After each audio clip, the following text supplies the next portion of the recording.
ഒരു രാജ്യത്തെ ആക്രമിച്ച് ആ രാഷ്ട്രത്തിന്റെ പ്രസിഡന്റിനെയും ഭാര്യയെയും കണ്ണുകെട്ടി കയ്യാമം വെച്ച് പിടിച്ചു കൊണ്ടുപോവുകയാണ് അമേരിക്ക. ഒരു സ്വതന്ത്ര പരമാധികാര രാഷ്ട്രത്തിന്റെ തലവൻ മറ്റൊരു രാജ്യത്തിന്റെ കൂലിപ്പട്ടാളത്തിന് മുന്നിൽ ബന്ധിയായി നിൽക്കുന്നു.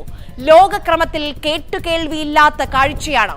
1989 പനാമ ആക്രമണത്തിന് ശേഷം മറ്റൊരു ലാറ്റിൻ അമേരിക്കൻ രാജ്യത്ത് അമേരിക്കൻ സേന നേരിട്ട് നടത്തുന്ന ആദ്യത്തെ ആക്രമണം. ആക്രമണത്തിനും മദൂറോയെ കസ്റ്റഡിയിലെടുത്തതിനും അമേരിക്കയുടെ ന്യായീകരണം ലഹരിക്കടത്താണ്. അതാണോ സത്യം? ലോകത്തിൽ വെച്ച് ഏറ്റവും വലിയ എണ്ണ നിക്ഷേപമുള്ള രാജ്യം അത് വെനസ്വേലയാണ്. ലോകത്തിന്റെ എണ്ണ ശേഖരത്തിന്റെ 1/5 വെനസ്വേലയിലാണ്, 17%. സൗദി അറേബ്യയേക്കാൾ ക്രൂഡ് ഓയിൽ റിസർവ് ഉണ്ട് വെനസ്വേലയിൽ. 303 ബില്യൺ ബാരൽ ക്രൂഡ് ഓയിൽ ശേഖരമാണ് വെനസ്വേലയിലുള്ളത്. ലോകത്തെ എണ്ണ കയറ്റുമതി രാഷ്ട്രങ്ങളുടെ കൂട്ടായ്മയായ ഒപ്പക്കിന്റെ സ്ഥാപക അംഗമാണ് വെനസ്വേല. എണ്ണ മാത്രമല്ല, സ്വർണം, കൽക്കരി, ഇരുമ്പുയിര്, ബോക്സൈറ്റ് ഇവയുടെ എല്ലാം കലവറ. ആ എണ്ണ ശേഖരമാണ് ഡൊണാൾഡ് ട്രംപിന്റെ ലക്ഷ്യം. അത് മാത്രം. 12 വർഷമായി നിക്കോളാസ് മഡൂറോയാണ് രാജ്യത്തിന്റെ ഭരണാധികാരി. അഴിമതിക്കാരൻ, നാർക്കോ ഭീകരവാദി, ഇതൊക്കെയാണ് അമേരിക്ക മദൂറോയെ വിശേഷിപ്പിക്കുന്ന വാക്കുകൾ. ട്രംപിന്റെ ആദ്യ ഭരണകാലത്ത് മയക്കുമരുന്ന് ടെററിസം, അഴിമതി, മയക്കുമരുന്ന് കടത്ത് തുടങ്ങിയ കുറ്റങ്ങൾ മദൂറോക്കെതിരെ അമേരിക്ക ചുമത്തിയിരുന്നു. ന്യൂയോർക്കിലേക്ക് കൊണ്ടുപോയ മദൂറ ഈ കുറ്റങ്ങളിലൊക്കെ ഇനി വിചാരണ നേരിടണം. മറ്റൊരു രാജ്യത്ത് കയറി അവിടുത്തെ പ്രസിഡന്റിനെ പിടിച്ചു കൊണ്ടുപോവുക എളുപ്പമാണോ? അല്ല. അതിന് ഇന്റലിജൻസ് വിവരങ്ങൾ കിട്ടണം. അവിടെയാണ് ഇത്തവണ സമാധാനത്തിനുള്ള നൊബേൽ സമ്മാന ജേതാവിനെ കുറിച്ച് നമ്മൾ സംസാരിക്കേണ്ടത്. I stopped 7 wars. I ended 7 wars, but I stopped 7 wars. And 3 of those wars were going on for more than 30 years.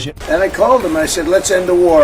നിരന്തരം ആവശ്യപ്പെട്ടിട്ടും അമേരിക്കൻ പ്രസിഡന്റ് ഡൊണാൾഡ് ട്രംപിന് കൊടുക്കാത്ത പുരസ്കാരം ഇത്തവണ കിട്ടിയത് വെനസ്വേലയിലെ പ്രതിപക്ഷ നേതാവിനാണ്, മരിയ കൊറീന മച്ചാഡോയ്ക്ക്. വെനസ്വേലയിലെ ഭരണമാറ്റത്തിന് നമുക്ക് ഇതുവരെ ലഭിച്ചിട്ടുള്ളതിൽ വെച്ച ഏറ്റവും വലിയ അവസരമെന്നാണ് ട്രംപിനെ മച്ചാഡോ വിശേഷിപ്പിച്ചത്. വെനസ്വേലയിലെ എണ്ണ ശേഖരം അത് അമേരിക്കയുടേതാണെന്ന് പ്രഖ്യാപിച്ചു കഴിഞ്ഞിട്ടുണ്ട് ഡൊണാൾഡ് ട്രംപ്. വലിയ എണ്ണ സമ്പത്തുണ്ടെങ്കിലും ഇന്നൊരു ദരിദ്ര രാജ്യമാണ് വെനസ്വേല. എണ്ണ കയറ്റുമതിയിലൂടെ വെനസ്വേല ധാരാളം പണം സമ്പാദിച്ചിരുന്ന ഒരു കാലമുണ്ടായിരുന്നു. എന്നാൽ രാജ്യത്തിന്റെ സാമ്പത്തിക അടിത്തറ ശക്തിപ്പെടുത്താൻ ദീർഘവീക്ഷണത്തോടെയുള്ള പദ്ധതികൾ ആസൂത്രണം ചെയ്യുന്നതിൽ ഭരണാധികാരികൾ പരാജയപ്പെട്ടു. 12 വർഷമായി രാജ്യം ഭരിക്കുന്ന നിക്കോളാസ് മഡൂറോയും അതിനു മുൻപ് 14 വർഷം അധികാരത്തിലിരുന്ന ഹ്യൂഗോ ഷാവേസും സാമ്പത്തിക പ്രതിസന്ധിക്ക് ഒരേപോലെ ഉത്തരവാദികളാണ്. ഒരു ദശാബ്ദ കാലത്തെ കടുത്ത സാമ്പത്തിക തകർച്ച, അമിത പണപ്പെരുപ്പം, വൻതോതിലുള്ള തൊഴിലില്ലായ്മ, ഭക്ഷണം, മരുന്ന് തുടങ്ങിയ അടിസ്ഥാന ആവശ്യങ്ങളുടെ കടുത്ത ക്ഷാമം. ശരിക്കും പറഞ്ഞാൽ വെനസ്വേല ഒരു മാനുഷിക പ്രതിസന്ധിയിലാണ്. ജനസംഖ്യയുടെ 1/3 വെനസ്വേലക്കാർ ഗുരുതരമായ ഭക്ഷ്യ അരക്ഷിതാവസ്ഥയിലാണ്. 7 ദശലക്ഷത്തിലധികം ആളുകൾ, അതായത് രാജ്യത്തെ ജനസംഖ്യയുടെ ഏകദേശം 20% രാജ്യം വിട്ട് ഓടിപ്പോയി. ലാറ്റിൻ അമേരിക്കൻ ചരിത്രത്തിലെ ഏറ്റവും വലിയ പലായനമാണിത്. അമേരിക്കൻ അധിനിവേശ ചരിത്രം ആരെയും പഠിപ്പിക്കേണ്ടതില്ല.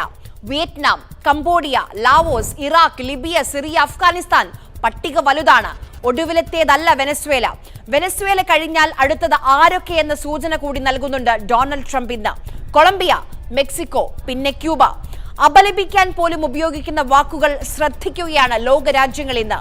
കാലങ്ങളായി അപലപിക്കുകയല്ലാതെ മറ്റൊന്നും ചെയ്യാൻ കഴിവില്ലാത്ത ഒരു ഐക്യരാഷ്ട്ര സംഘടന. ചൊൽപ്പടിക്ക് നിന്നില്ലെങ്കിൽ രാഷ്ട്രത്തലവനാണെങ്കിലും രാത്രിക്ക് രാത്രി പിടിച്ച് അകത്താക്കുക എന്നതിലേക്ക് ലോകക്രമം എത്തിയെന്നത് ആശങ്കപ്പെടുത്തുന്നു.